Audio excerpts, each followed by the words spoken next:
ছাত্র জনতার ব্যাপক আন্দোলনের মুখে প্রধানমন্ত্রীর পদ থেকে পদত্যাগ করে গত মাসে ভারতে পালিয়ে যাওয়া শেখ হাসিনার দেশে ফেরা নিয়ে কথা বলেছেন তার ছেলে সজীব ওয়াজেদ জয়। বুধবার যুক্তরাষ্ট্রের ওয়াশিংটন ডিসি থেকে ব্রিটিশ বার্তা সংস্থা রয়টার্সকে দেওয়া এক সাক্ষাৎকারে জয় বলেছেন, দেশে ফেরার বিষয়টা শেখ হাসিনার ওপর নির্ভর করবে। এর আগে গত মাসে রয়টার্সকে দেওয়া এক সাক্ষাৎকারে সজীব ওয়াজেদ দাবি করেছিলেন যে শেখ হাসিনা দেশে ফিরে বিচারের মুখোমুখি হবেন এবং পরবর্তী নির্বাচনে আওয়ামী লীগ অংশ নিতে চায়। বাংলাদেশের গণ আন্দোলনে হত্যাকাণ্ডের ঘটনায় শেখ হাসিনার বিচার দাবি করেছেন শিক্ষার্থীরা। এমন পরিপ্রেক্ষিতে তিনি ওই কথা বলেন। তবে শেখ হাসিনা দেশে ফিরবেন কিনা মঙ্গলবার জানতে চাওয়া হলে জয় বলেন, এটা তার সিদ্ধান্ত।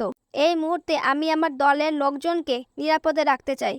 ইউনূস সরকার তাদের ওপর যে নিষ্ঠুরতা চালাচ্ছে সেটাকে আমি বিশ্ববাসীর কাছে তুলে ধরতে চাই। বাংলাদেশে আগামী ১.৫ বছরের মধ্যে নির্বাচন হওয়া উচিত বলে সেনাপ্রধান যে মন্তব্য করেছেন তাতে সন্তোষ প্রকাশ করেছেন সজীব ওয়াজেদ জয়। তিনি বলেছেন, আওয়ামী লীগকে বাদ দিয়ে কার্যকর কোনো সংস্কার বা নির্বাচন করা অসম্ভব। নির্বাচন আয়োজনের সময় আরও আগে প্রত্যাশিত ছিল বলে তিনি মন্তব্য করেছেন। সোমবার রয়টার্সের প্রকাশিত এক সাক্ষাৎকারে সেনাপ্রধান ওয়াকার উজ্জামান বলেছেন, বাংলাদেশের ১.৫ বছরের মধ্যে গণতান্ত্রিক প্রক্রিয়ায় উত্তরণ হওয়া উচিত বলে তিনি মনে করেন। তবে পরিস্থিতি যাই হোক না কেন তিনি ডক্টর ইউনূসের নেতৃত্বাধীন অন্তর্বর্তী সরকারকে সমর্থন দিয়ে যাবেন। তার ওই বক্তব্যের প্রতিক্রিয়ায় মঙ্গলবার রয়টার্সকে দেওয়া সাক্ষাৎকারে সজীব ওয়াজেদ জয় বলেছেন, শেষ পর্যন্ত আমরা একটা সময়সীমা পেয়েছি, এতে আমি খুশি। কিন্তু আমরা দেখতে পাচ্ছি একটি অসাংবিধানিক অনির্বাচিত সরকার দেশে নানা সংস্কারের কথা বলছে, যা পরিস্থিতিকে আরও খারাপ করে তুলবে।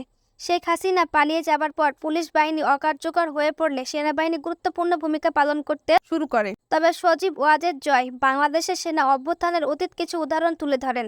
তিনি বলেছেন, দেশের সবচেয়ে পুরনো এবং বৃহত্তম রাজনৈতিক দলকে বাদ দিয়ে কোনো গ্রহণযোগ্য সংস্কার বা নির্বাচন করা অসম্ভব। তার ভাষায়, এটা অন্তর্বর্তী সরকারের ওপর নির্ভর করছে যে তারা আওয়ামী লীগের সঙ্গে আলোচনা করবে নাকি তাদের মতো করে নির্বাচন আয়োজন করবে।